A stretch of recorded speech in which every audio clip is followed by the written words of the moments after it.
दिव्या गीता जी Norway से। राधे राधे महाराज जी। महाराज जी प्रणाम। महाराज जी, एक अकेली माँ के लिए उसके बच्चों का पालन मायने रखता है विदेश में रहकर या वृंदावन बच्चों के बिना रहकर? अनंत बच्चों का पालन जो कर रहा है उसमें एक दो बच्चों का तुम पालन करे तो कौन सी बड़ी बात है। तुम्हें भ्रम हो रहा है, वो भी तो उन्हीं का पालन कर रहा है।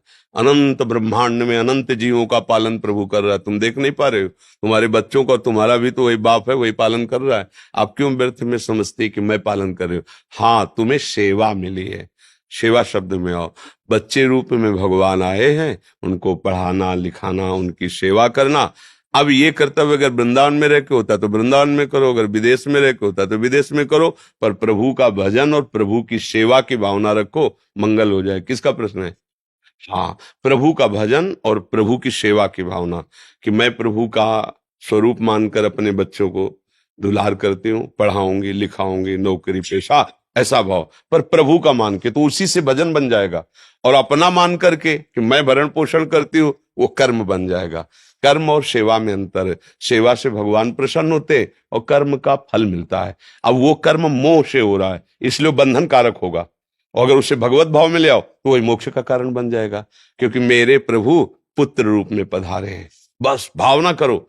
तो जब हम विग्रह में गोपाल जी में पुत्र भावना कर सकते ना, मेरा लाडला गोपाल, तो चलता फिरता गोपाल मेरा भगवान आया है इस रूप में, और उनको दुलार करना पढ़ाना लिखाना, वही भक्ति बन जाएगा, वही भक्ति। और उसी को मोह से मेरा बेटा और भगवत भाव हटा दो तो वो मोह हो गया, वही मोह बंधन का कारण बन जाएगा।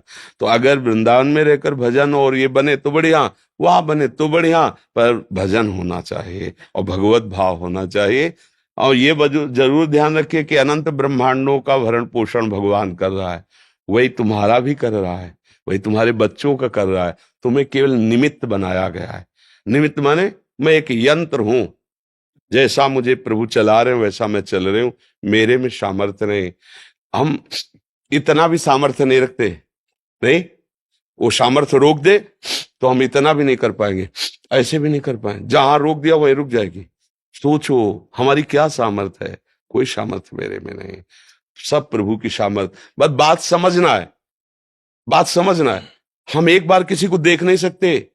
पूरा रा बोल रहे हैं तो धा नहीं बोल पाएंगे, आधे में छूट जाएंगे प्राण। अगर वो समय कट गया कि खत्म, तो धा के लिए अवसर नहीं मिलेगा, रा बस उतने में चले जाओगे।